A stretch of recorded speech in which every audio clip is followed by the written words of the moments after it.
Number 3. The Boy in the Loft by Caitlin G. The following story takes place almost a year ago exactly. I'm a teaching assistant, working for our after-school program at a private school in California. My coworker, who I'll call Em, and I have always believed our workplace to be haunted. I've always been sure of this, but she's at least believed it to be a possibility. Some of the activity witnessed by us in the school had been doors that would open and shut on their own.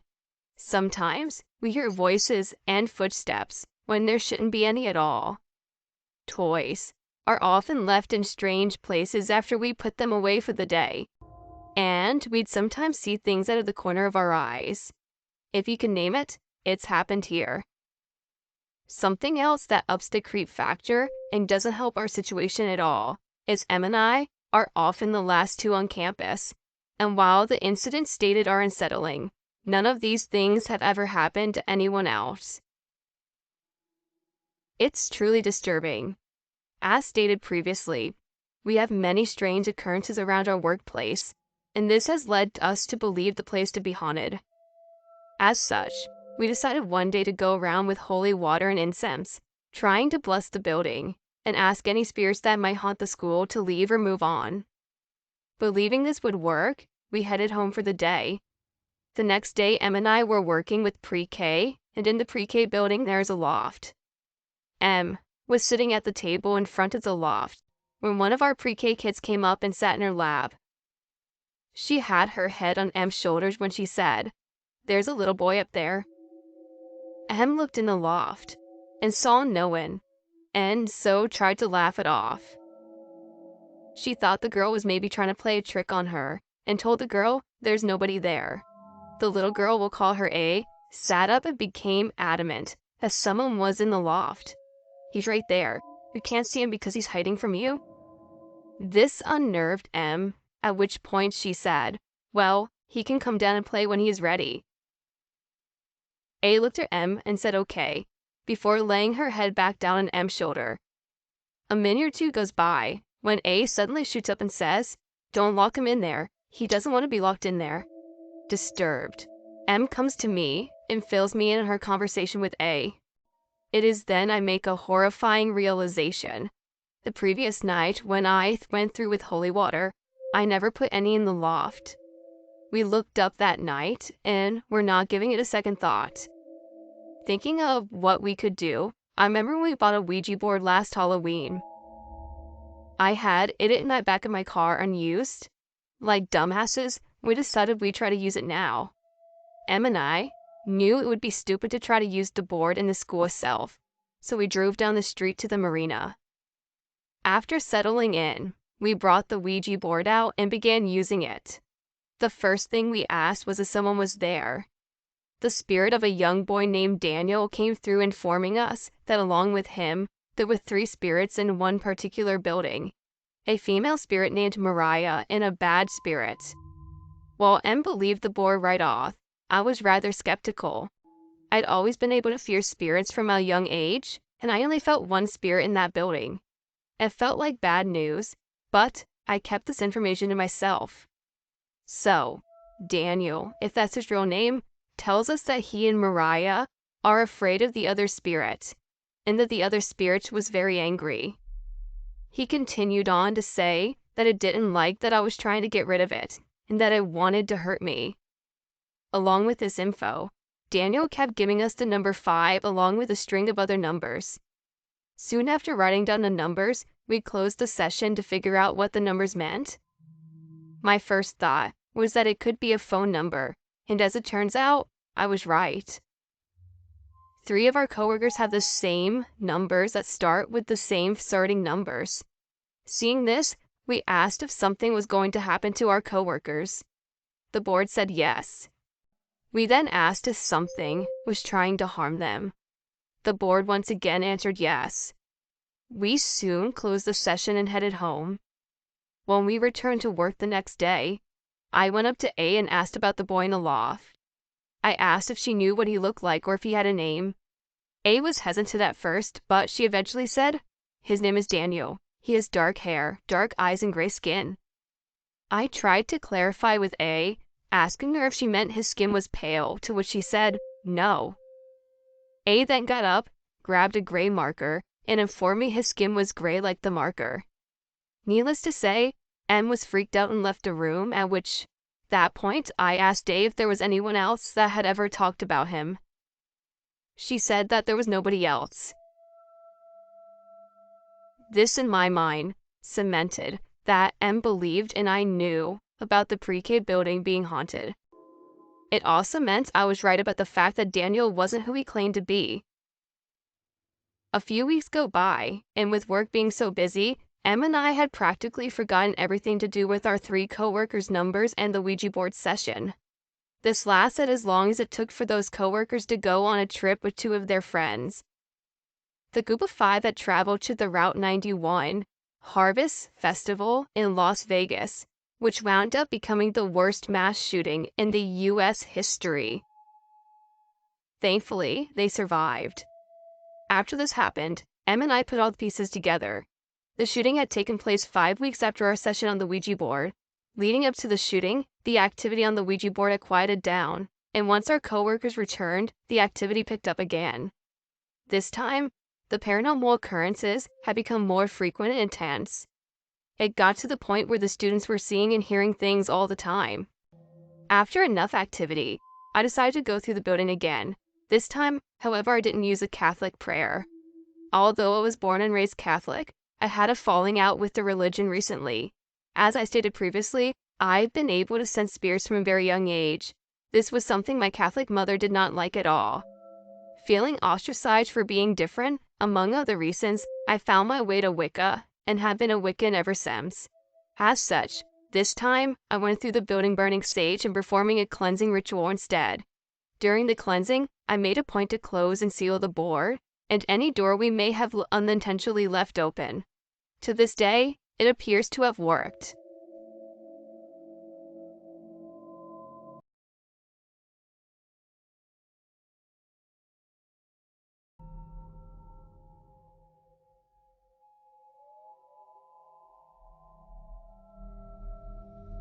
Number 7.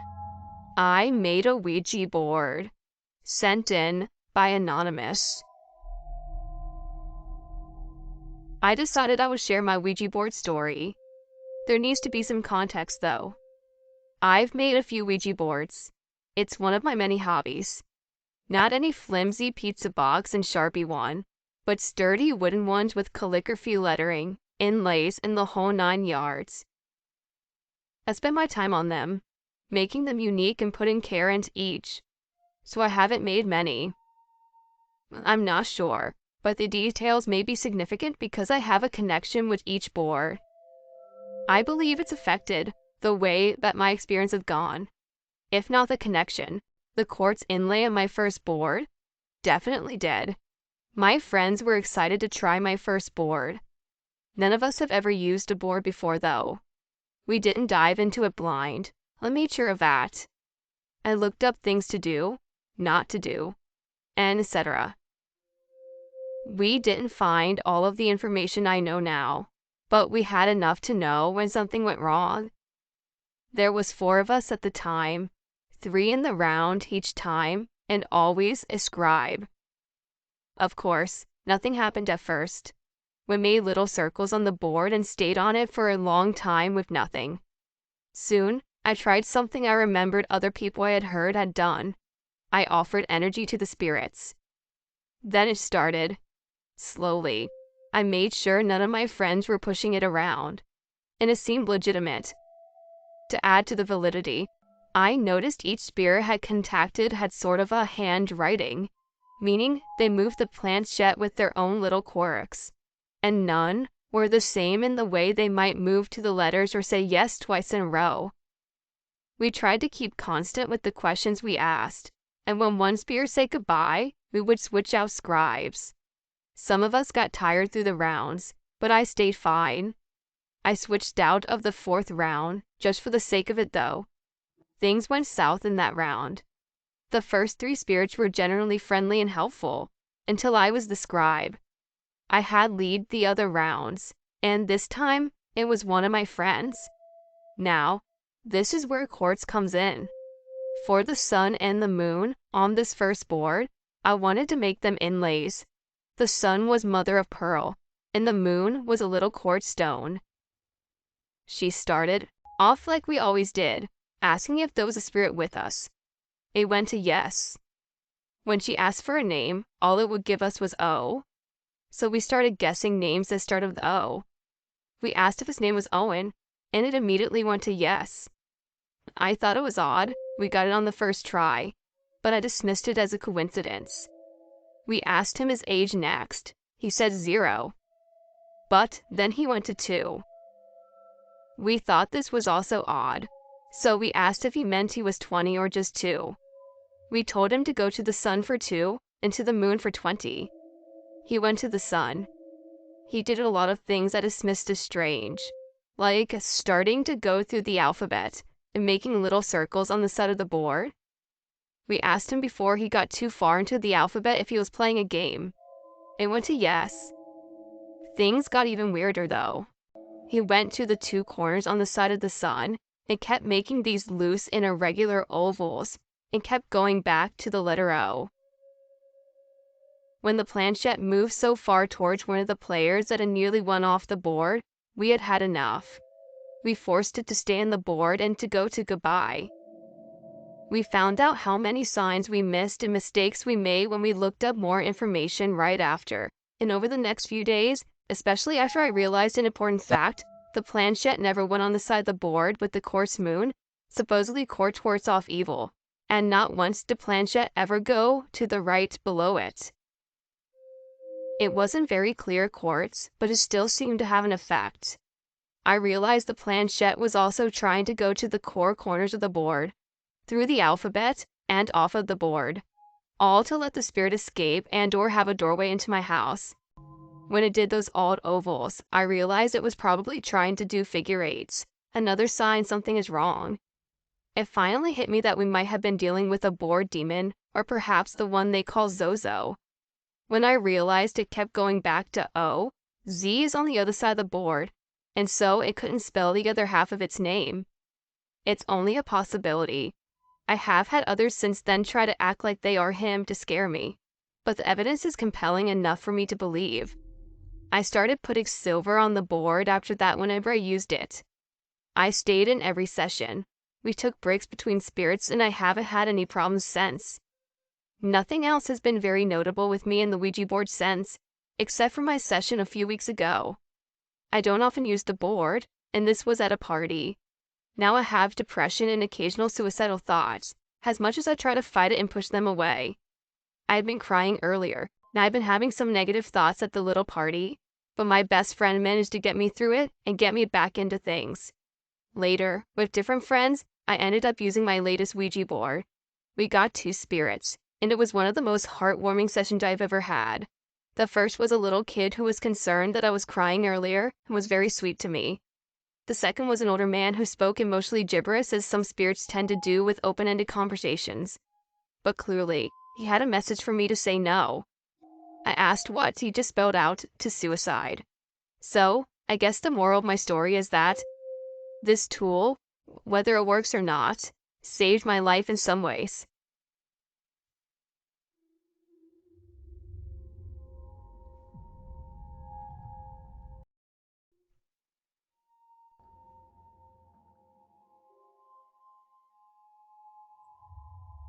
Number 2. Playing with Ouija by Bridget Barnes. I've had paranormal experiences all my life. I believe this is in large part due to the fact that I almost died prior to birth, and some of my family are gypsies. My grandmother in particular even has a crystal ball. Then again, I could just be cursed, as my mother grew up near 3 women that were believed to be real-life witches. At any rate, I'm getting off track. People often say that if you play with Ouija boards, tarot cards, or the like, you're invoking and inviting evil spirits, demons, and the dead. I've never done this, and yet, till this day, such things still find me. While my mother was pregnant with me, She would often get visitations when my dad was out of the house. I was near death in utero, but the doctors didn't realize this until I was born.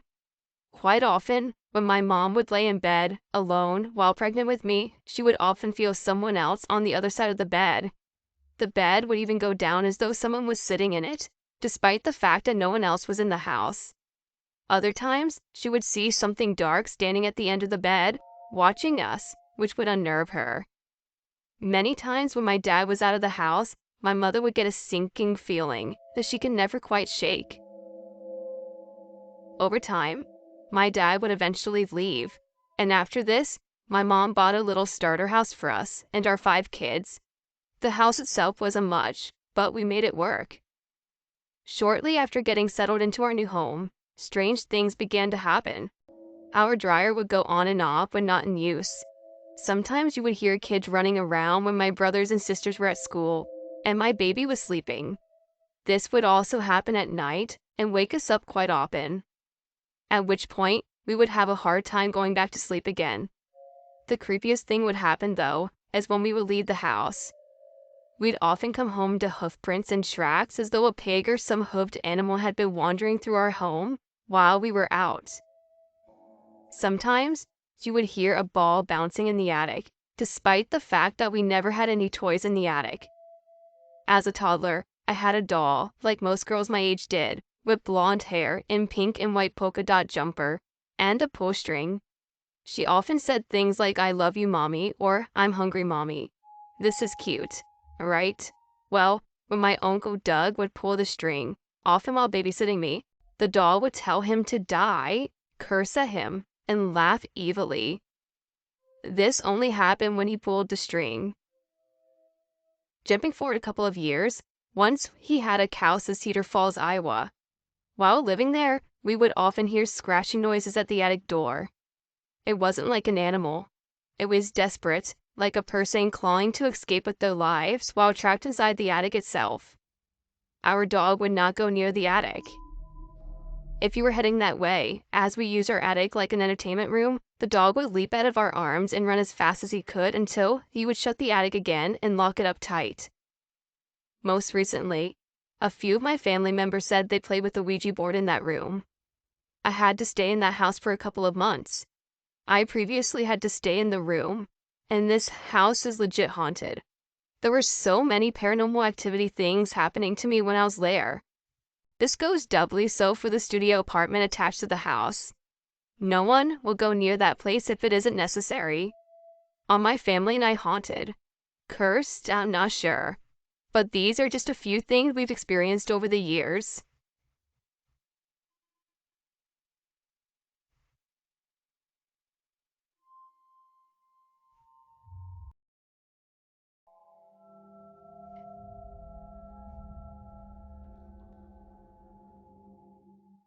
Number 5. My Haunted Ouija Board by Samantha S.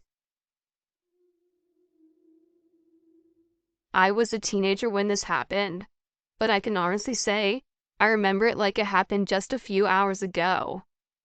My friend, Bailey, and I were staying at her house for the weekend. It just happened to be the weekend that her mother decided to do some spring cleaning and clean out their spare bedroom. As teenagers, Bailey and I, of course, were doing more playing with the things we found than cleaning. Bailey pulled a box out of the closet and held it up, asking her mother what was inside. Her mother quickly snatched the box out of her hands and told her it was a Ouija board that her aunt had brought from home when she lived there. We shrugged it off and went on with our day. Later that night, her dad decided we needed to burn some of the things that had been thrown out. The fire was small and burning normally until her mother threw the Ouija board in it. What happened next is something I can only describe as unexplainable. The flames of the fire turned blue, and the fire flamed up much higher than before. We stood there looking at each other, all a bit shaken, but also glad that it was gone. Eventually, the fire burned down and we all settled in for bed. Bailey and I were in the den watching a movie when we heard it. Something rattling inside one of the boxes that was to go back into storage. Thinking her cat had climbed inside and become stuck, Bailey opened the box and immediately screamed. That could only have been matched if a man had jumped out of the box with a knife. I ran over to her and peered into the box. I found the Ouija board from earlier, alone in the box. Her parents ran in to find Bailey and I still staring into the box, trying to wrap our minds around what we were seeing. It was the middle of the night, but her dad grabbed the box and threw it outside. He proceeded to spray it with lighter fluid from the nearby grill and light it on fire. The flame was the same strange blue color, and this time there was an odd noise that came from it, almost like a hissing mixed with a quiet screaming. When the fire had died down, there was nothing but a pile of ash and embers. To my knowledge, the Ouija board has not made another appearance since, but even now, all these years later, I still get the chills thinking about it. Ouija boards are nothing to play with, and knowing what I know now, it terrifies me to think that some people play with them as if they are a toy. Be careful with them.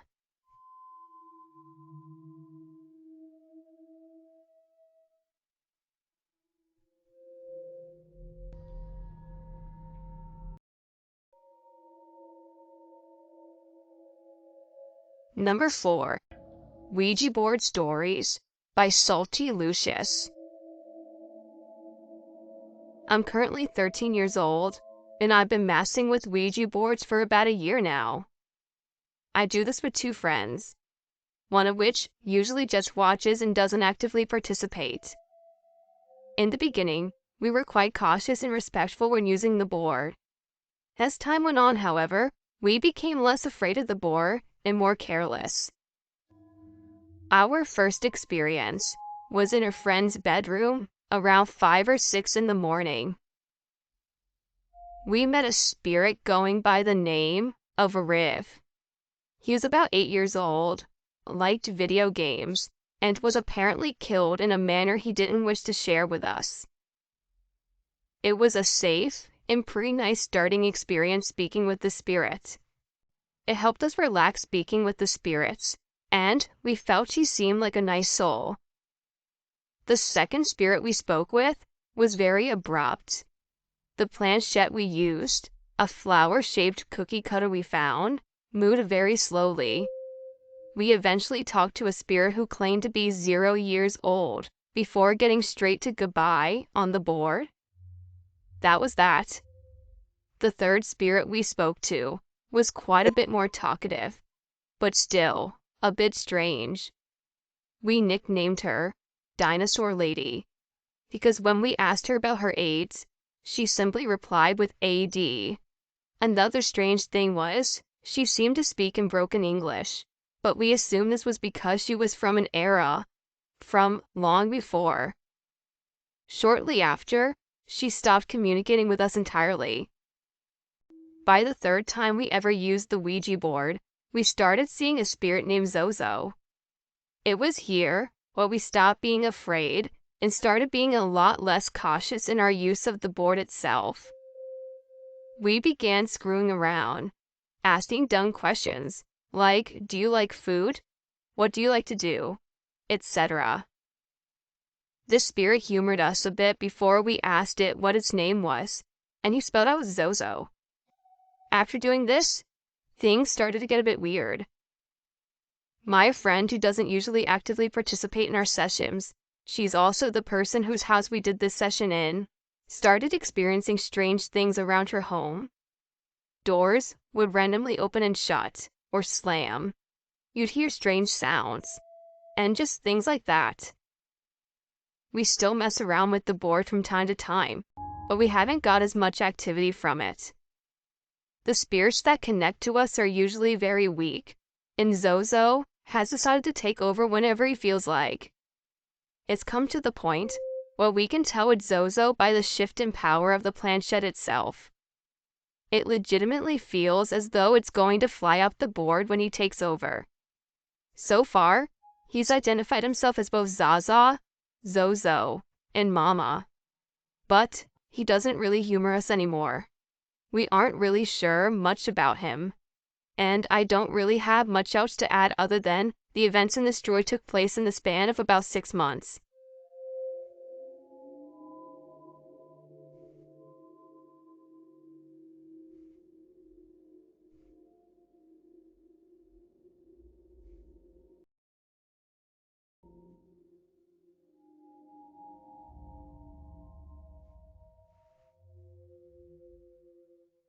Number 5.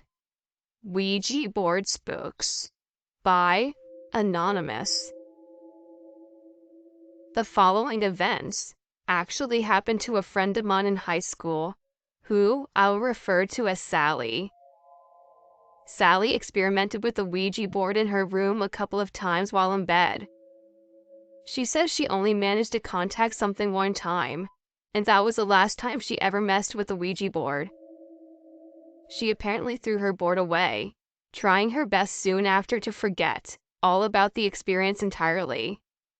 Sally gave me no other information as to what had happened during her communication with whatever she was communicating with, outside of saying she wished she never let her curiosity get the best of her.